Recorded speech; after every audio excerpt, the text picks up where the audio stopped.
Dans la droite ligne de la quinzaine nationale de l'environnement et du développement durable, la Côte d'Ivoire a célébré la Journée internationale de la biodiversité, une journée commémorée en pleine cour de la réserve naturelle de Dahlia Fleur en présence du ministre de l'Environnement et du ministre du Budget et du portefeuille de l'État, Emmanuel Bonzo et Richard Akeke.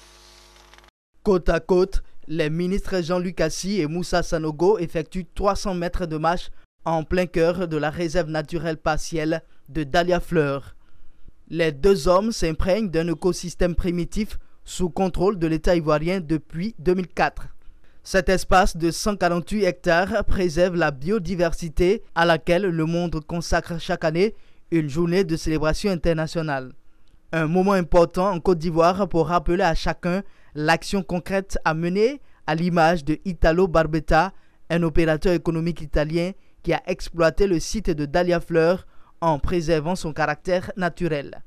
En effet, une partie de cet espace fut à l'origine une plantation de fleurs créée par un opérateur économique italien qui aurait pu détruire cette forêt et utiliser tout l'espace pour ses activités économiques.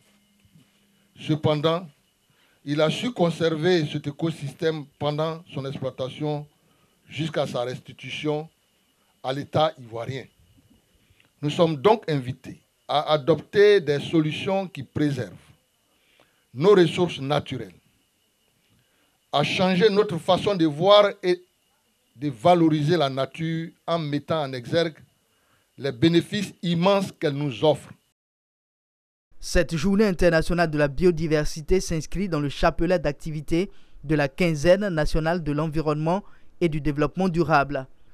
En effet, sur les 2 160 000 hectares, il n'y a que 105 000 hectares où il y a des problèmes, notamment à Maraoué et à Montpeko. Mais je puis vous assurer, au niveau du monde Maraoué, nous avons récupéré 33 000 hectares sur les 103.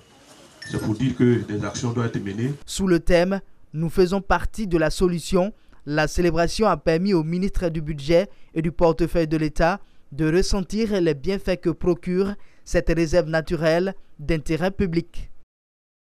Ça a été, je pense, un moment agréable déjà de pouvoir profiter de la nature et puis surtout de voir combien de fois le site est bien aménagé, bien tenu.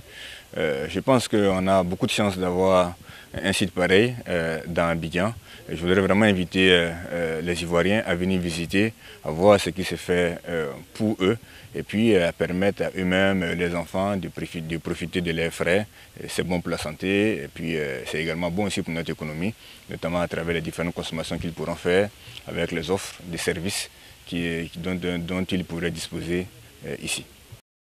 À travers cette célébration, la Côte d'Ivoire réaffirme sa volonté de contribuer à la préservation de sa biodiversité. La réserve de Dahlia Fleur constitue un exemple, d'autant plus qu'elle va abriter les prochains centres numériques des données environnementales et sociales et la Maison de l'environnement.